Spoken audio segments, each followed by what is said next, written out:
તો અમદાવાદના ચંડોળા તળાવમાં ડિમોલેશન જે સતત બીજા દિવસે પણ યથાવત છે। ડિમોલેશનની કામગીરી પાકા બાંધકામ તોડી પાડવામાં આવ્યા છે। બપોરે 1 ને 3 કામગીરી બંધ રાખવામાં આવશે કારણ કે ઉનાળાનો સમય છે, ગરમીનો સમય છે, તેના કારણે 1 થી 3 કામગીરી બંધ રખાશે। કેટલાક મકાનોમાં વીજ કનેક્શન પણ કાપ્યા બાદ તોડવામાં આવશે।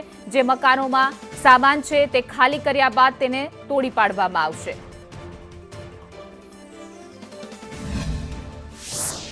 કામગીરીનો આજે બીજો દિવસ છે, એટલે કે કોર્પોરેશને મેગા ડિમોલેશન જે ચાલુ કર્યું છે તેનો આજે બીજો દિવસ છે અને આજે પણ 1000 કરતા વધુ જે કાચા પાકા ઝૂંપડાઓ હતા તેને હટાવી લેવામાં આવ્યા છે।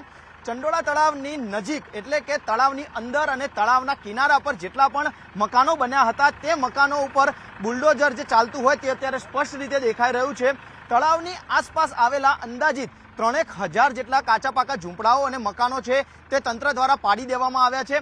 આગામી દિવસોમાં પણ એટલે કે આવતીકાલે આ પ્રક્રિયા હજી પણ ચાલુ રહેશે।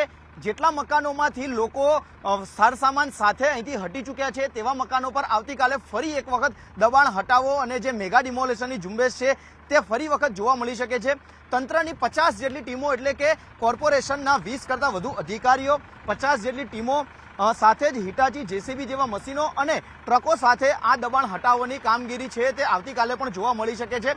કોર્પોરેશનના માથે સૌથી મોટો પ્રશ્ન અત્યારે એ છે કે જે ડિમોલાઇટ કરેલા ઝૂંપડા તથા જે મકાનો છે તે મકાનોનો કાટમાળ ઝડપથી હટાવવામાં આવે જેથી કરીને ભારે જે સામાન જે છે તે અહીંથી મૂવ કરી શકાય। જે હિટાચી સહિત જેસીબી સહિતના જે સાધનો છે તે ડિમોલેશનની જગ્યા સુધી પહોંચી શકે અને કામગીરી છે તે ઝડપથી થાય અને કોઈ પણ જાનહાનિ ના સર્જાય તે માટે પૂરતા પ્રયત્નો સાથે કોર્પોરેશનની ટીમો છે તે કામગીરી કરી રહી છે।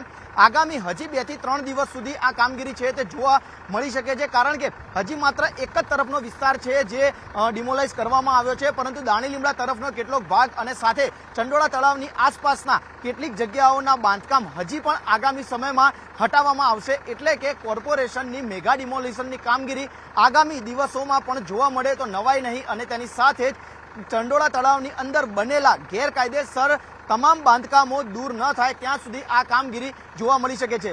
કેમેરામેન મેહુલ પટેલ સાથે જિગ્નેશ પટેલ, સંદેશ ન્યૂઝ, અમદાવાદ।